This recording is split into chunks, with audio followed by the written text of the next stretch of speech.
この動画は過去動画の再放送です。途中紹介されている別動画は、現在アップされていないものもあり、リンク切れしている場合がありますが、ゆっくり再アップしていきますのでお待ちくださいね。それではご覧ください。こんにちは、斉藤直樹です。今回はですね、少しいつもと違って、添削で送られてきた添削のしようがないイラスト、もしくは、ほんの少ししか添削する部分がないイラストの、ここがすごいっていう部分をひたすら褒めちぎりながら、どこがこのイラストすごいのか、詳しくね、解説していきたいと思います。第1回目はこちらのイラストですね。イラストレーター名、はるゆさん。タイトル、湿気ガール。コメント、6月の締めっぽいイラストを女の子に落とし込んで描いてみました。添削してほしいポイントは、絵全体がまとまっていないように見え、注意を引きづらいように思ってしまったため、一目でキャラクターの可愛さを引き立てるような添削をしていただきたいです。とのことです。まあね、最後の方でちょっと添削するんですが、でもほぼ添削する部分がなかったので、このイラストのどこがすごいのか解説していきたいと思います。はい、じゃあ早速やっていくんですが、まずですね、何を置いても女の子が可愛く描けている。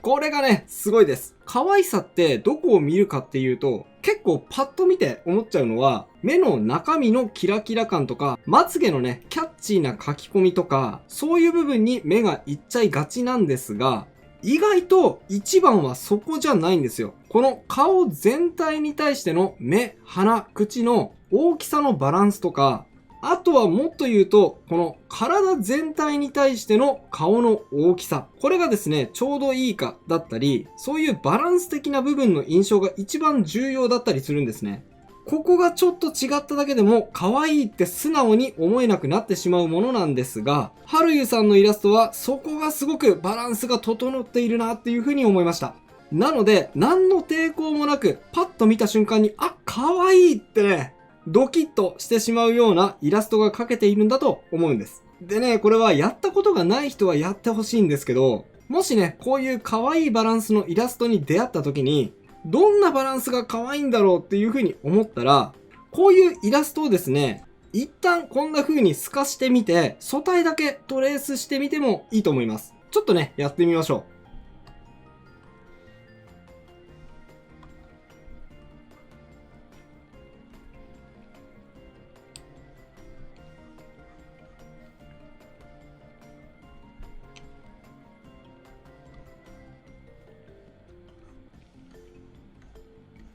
はい。こんな感じでね、素体をトレースしてみました。こうすると気づけることって結構あって、例えばですね、顔の可愛さがすごく印象的なイラストなので、顔がもうちょっと大きいような印象だったけど、でもこうやってトレースしてみると、意外と体もしっかりと描かれているんだなとか、あとは顔の全体の大きさに比べて、顔のこの中身のパーツ、これがですね、意外と小さいものなんだなとか、そういうバランス感がこういう素体のトレースで学べると思うので、やったことない人はね、ぜひやってみてほしいです。で、そのバランス感が整えられた上で、この細部の書き込みがされているので、これがね、非常に威力を持ってきます。この髪の毛のツヤツヤ感だったり、あとはね、この湿気でちょっと跳ねちゃっている毛とか、あとこの白い遅れ毛とかね、あとはこのね、目に入っている立体的なハイライトの描き分けもすごいですよね。例えばこの一番上に目立って入っているハイライトが真っ白で、その下に入っているこの三角のハイライト。これがね、わざと少しだけ暗くなってるんですよ。わかりますか？もうちょっとアップにしてみますか？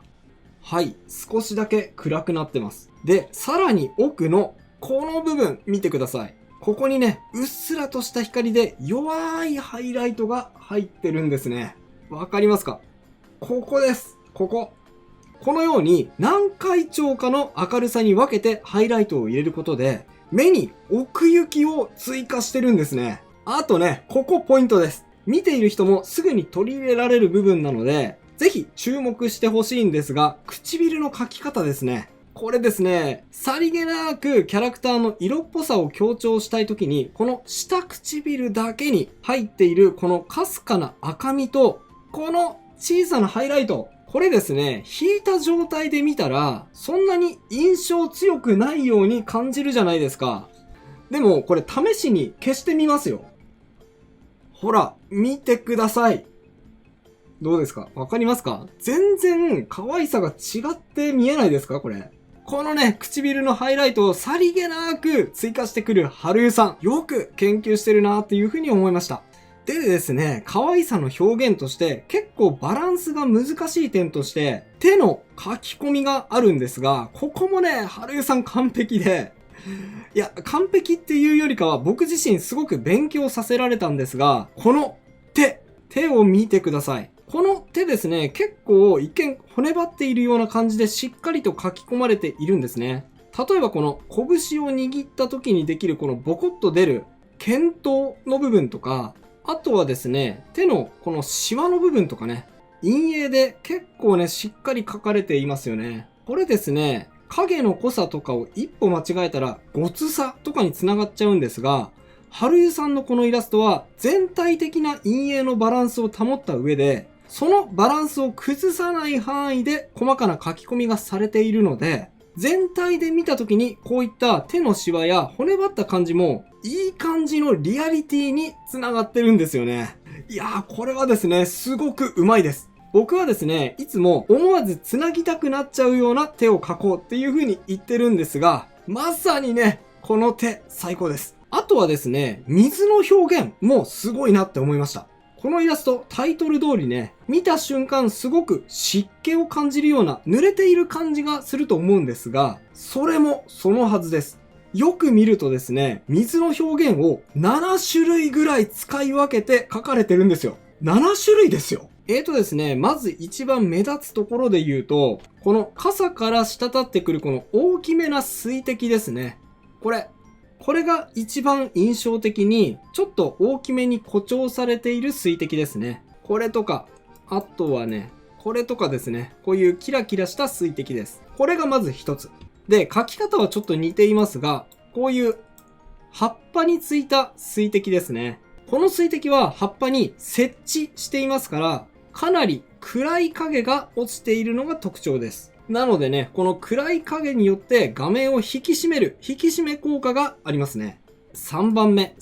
目はですね、葉っぱとか、あとは傘に当たって飛び散っている、こういう細かい水滴。こんな風にね、細かく散っている、ここにもありました。こういう、点々って書いてあるスパッタリング表現。こういうのを所々に追加することによって、単調にならないように、この絵にリズム感を与えていると思います。で、4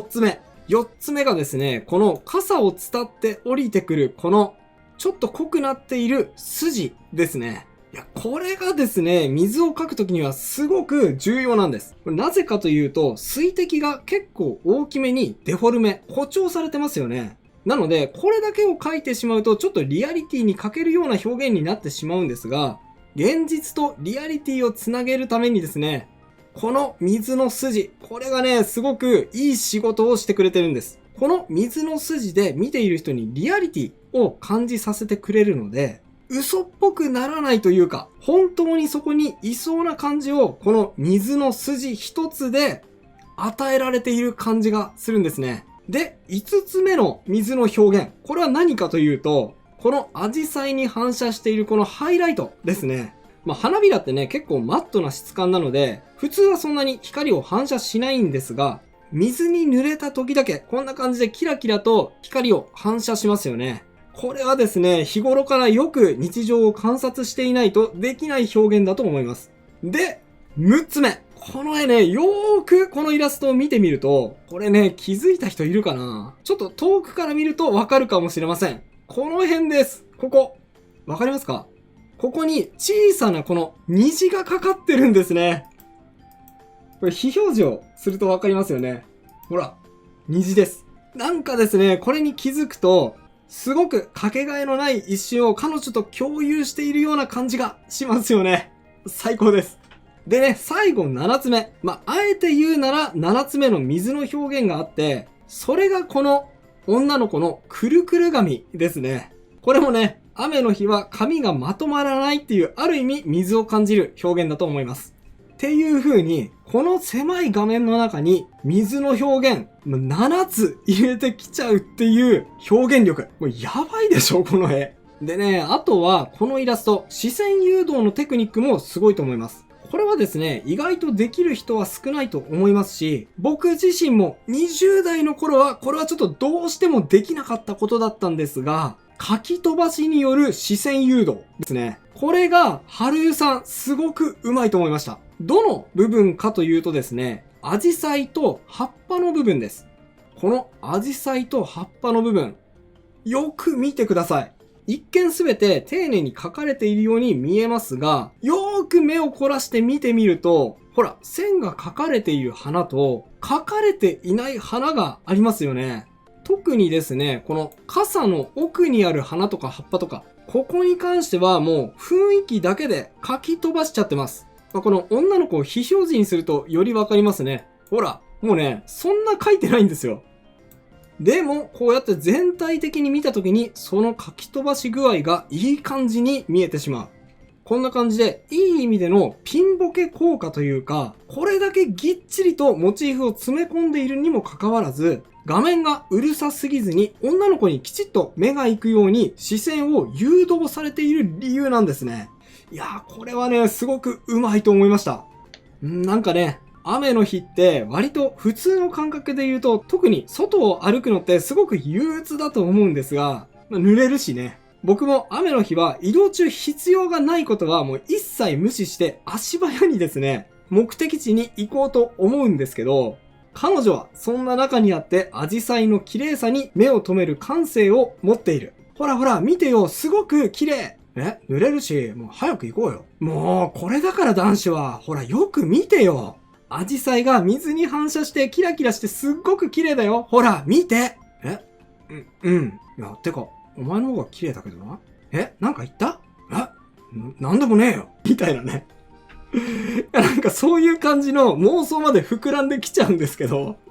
そういう想像ができるぐらいすごく絵に引き込まれました。で、ただ褒めて終わるのもありだなっていうふうに思ったんですが、一応ね、本人が気にされているポイントがあるので、そこだけ最後に指摘するとですね、絵を全体的に見たときに、ちょっとだけキャラクターに目が行きにくいような気がする。そんな風に春湯さんは気にされていました。で、これはですね、多分、すごく微妙な変化になると思うんですが、答えは単純で、画面に明暗差をつけてあげるだけですね。ちょっとやってみます。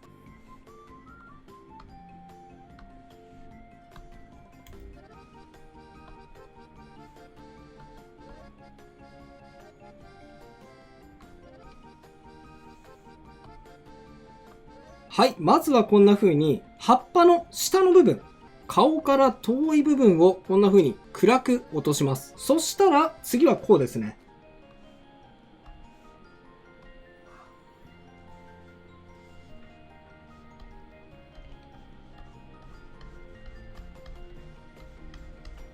はい。顔から近い部分の明るさを強調して、画面中央にこんな風に視線を誘導する。あとはかなり細かい部分ですが、明暗差で言うと、ここもそうですね。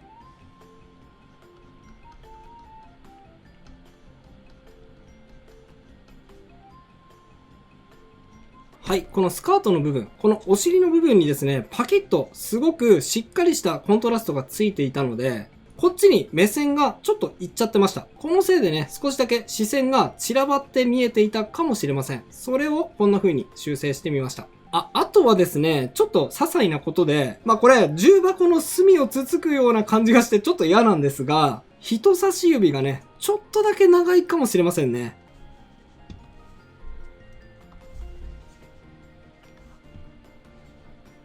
はい、これぐらいが自然かもしれませんね。でもね、これだけです。今直した部分、ほんのちょっとだけですが、でもほら、今の手数だけで見比べてみるとほら、なんとなく前よりもキャラクターの方が引き立ったような感じがしませんかね。どうでしょう。でもこれはですね、正直好みな気がしますので、春湯さんの好きなバランスでいいと思います。正直ね、この添削前のこちらのイラストでも十分に魅力は伝わってくると思いますので、お好みで調整してみてください。はい。ということで今回はいつもの添削とは違って添削で送っていただいたあまり修正点の見当たらないイラストのいい部分をとにかく褒めちぎってみるということをやってみました。いかがだったでしょうか？もしね、今回の動画良かったよっていう方が多かったら、ぜひ続けてみたいと思いますので、高評価ボタン、ポチッと押していただけると大変参考になります。それと今回のイラストは水の表現が豊富に出てきましたが、水描くの苦手なんだよっていう方はですね、こちらの動画、伝授します。水を簡単に描く手順。この動画で水の描き方、詳しく解説しておりますので、こちらを参考にしてみてください。それではまた次回の動画でお会いしましょう。バイバイ。ということで再放送をお届けしました。いかがだったでしょうか？新チャンネルのチャンネル登録と高評価もよろしくお願いします。